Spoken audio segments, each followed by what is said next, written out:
How Rail'a Amolo Odinga lost. Welcome to Born TV Kenya and consider subscribing. Why do you think Rail'a Amolo Odinga lost his AUC chairmanship bid?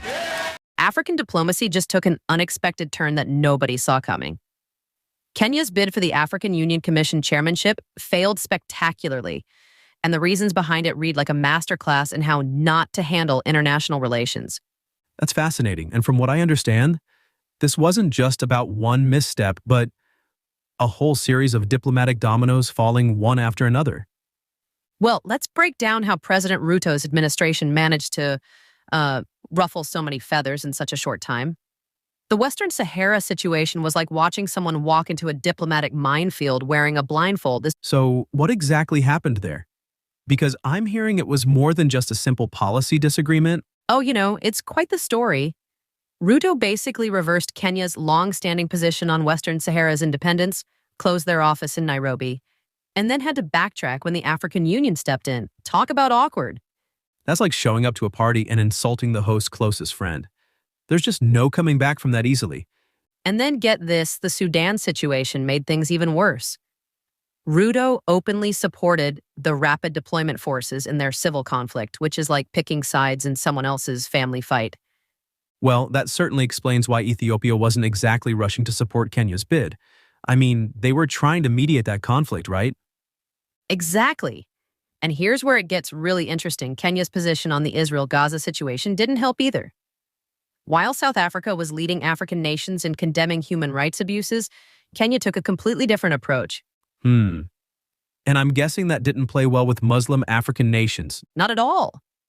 And you know what's fascinating? This connects to a broader pattern. Many African states apparently haven't forgotten how Kenya handled itself during the apartheid era. It's like these old diplomatic wounds never really healed. That historical context really puts things in perspective. It seems like every recent decision just reinforced old suspicions. And let's talk about the regional dynamics. Ethiopia gets 80% of its imports through Djibouti. And here's Kenya pushing for Somalia, who has tensions with Ethiopia, to join the East African community. Like, read the room. The way the voting played out really shows how these relationships matter. Even Kenya's East African community partners seem to turn away in the end. You know what's really telling? African nations often prefer AUC chairmen from smaller, less influential states.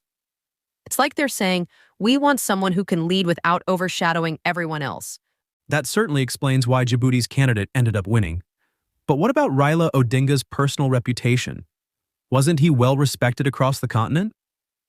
Well, that's the irony. Odinga had an impressive continental profile, but his association with Ruto's controversial diplomatic positions basically undermined his chances. It's like having a great product with a terrible marketing. Looking ahead, it seems like Kenya has some serious diplomatic bridge building to do. Oh, absolutely. And here's the thing. This isn't just about recent events. Kenya's previous failed bids for international positions, like Amina Mohammed's attempts at the AUC chairperson role and WTO leadership, suggest there are deeper issues at play. That really makes you wonder about the long-term implications for Kenya's regional influence. Well, moving forward, Kenya needs to completely rethink its approach to African diplomacy. The continent isn't what it was 20 years ago. Countries can't afford to make diplomatic decisions in isolation anymore. So what you're saying is, it's time for a more nuanced understanding of regional dynamics? Exactly. The days of simplified African politics are over. Success in modern African diplomacy requires understanding historical contexts, managing regional sensitivities, and most importantly, reading the room before making major moves.